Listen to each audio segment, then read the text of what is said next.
శత్రుమిత్రుల యందును మానవమానముల యందును శీతోష్ణ సుఖదుఃఖాదుల యందును సమబుద్ధి కలిగి సంగరహితుడై నిత్య సంతుష్టుడై చెలించని మనస్సు గలవాడై నాయందు భక్తి ప్రపత్తుల చూపు మానవుడు నాకు ప్రీతిపాత్రుడు.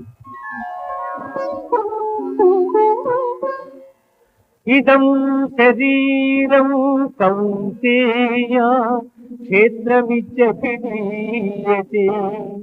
ఏతద్యో వేత్తి తం ప్రాహుః క్షేత్రజ్ఞ ఇతి తద్విదః.